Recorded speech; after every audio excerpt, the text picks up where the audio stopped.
While he ate, he heard petitions quietly as Glimmerglam's steward brought the month's criminals forward. Because he felt particularly benevolent, he sent 2 thieves into a year's servitude to the shopkeepers they'd defiled, while sending the single murderer to his physicians of penitent torture on Tormentor's Row. He dismissed 3 cases of prostitution, and then afterward hired 2 of them onto his monthly rotation. By lunchtime, Rudolfo had proven Atero's theory of compensatory seduction decidedly false, and he celebrated with creamed pheasant served over brown rice and wild mushrooms. Then, with his belly full, he'd ridden out with a shout, his gypsy scouts racing to keep up with him. A good day, indeed. "What now?" the captain of his gypsy scouts asked him, shouting above the pounding hooves. Rudolfo grinned. "What say you, Gregoric?" Gregoric returned the smile, and it made his scar all the more ruthless. His black scarf of rank trailed out behind him, ribboning on the wind. "We've seen to Glimmerglam, Rudolheim, and Friendslip. I think Paramo is the closest." "Then Paramo it is." That would be fitting, Rudolfo thought. It couldn't come close to Glimmerglam's delights, but it had held on to its quaint logging village atmosphere for at least 1,000 years, and that was an accomplishment. They floated their timber down the Rajblood River just as they had in the first days, retaining what they needed to build some of the world's most intricately crafted woodwork. The lumber for Rudolfo's manors came from the trees of Paramo. The furniture they made rolled out by the wagon load, and the very best found its way into the homes of kings and priests and nobility from all over the named lands. He would dine on roast boar tonight, listen to the boasting and flatulence of his best men, and sleep on the ground with a saddle beneath his head. The life of a gypsy king.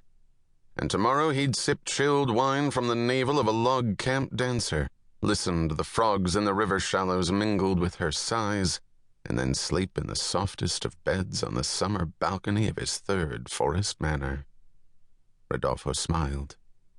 But as he rounded to the south, his smile faded. He reined in and squinted against the sunlight. The gypsy scouts followed his lead, whistling to their horses as they slowed, stopped, and then pranced. "Gods," Gregoric said. "What could cause such a thing?" Southwest of them, billowing up above the horizon of forest line that marked Rudolfo's farthest border, a distant pillar of black smoke rose like a fist in the sky. Rudolfo stared, and his stomach lurched. The size of the smoke cloud daunted him. It was impossible.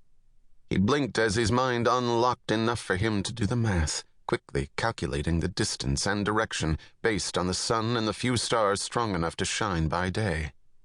"Windwir," he said, not even aware that he was speaking. Gregoric nodded.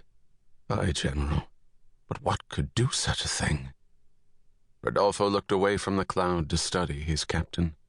He'd known Gregoric since they were boys, and had made him the youngest captain of the Gypsy Scouts at 15, when Rudolfo himself was just 12. They'd seen a lot together, but Rudolfo had never seen him pale before now. "We'll know soon enough," Rudolfo said. Then he whistled his men in closer. "I want riders back to each of the houses to gather the wandering army. We have kin-clave with Windwir. Their birds will be flying. We'll meet on the western steppes in 1 day. We'll be to Windwir's aid in 3. "Are we to magic the scouts, General?" Rudolfo stroked his beard. "I think not." He thought for a moment. "But we should be ready," he added. Gregoric nodded and barked out the orders. As the 9 gypsy scouts rode off, Rudolfo slipped from the saddle, watching the dark pillar. The column of smoke, as wide as a city, disappeared into the sky. Rudolfo, lord of the 9-fold forest houses, general of the wandering army, felt curiosity and fear dance a shiver along his spine. What if it's not there when we arrive? He asked himself. And he knew, but did not want to, that it wouldn't be, and that because of this, the world had changed. Patronus mended the land.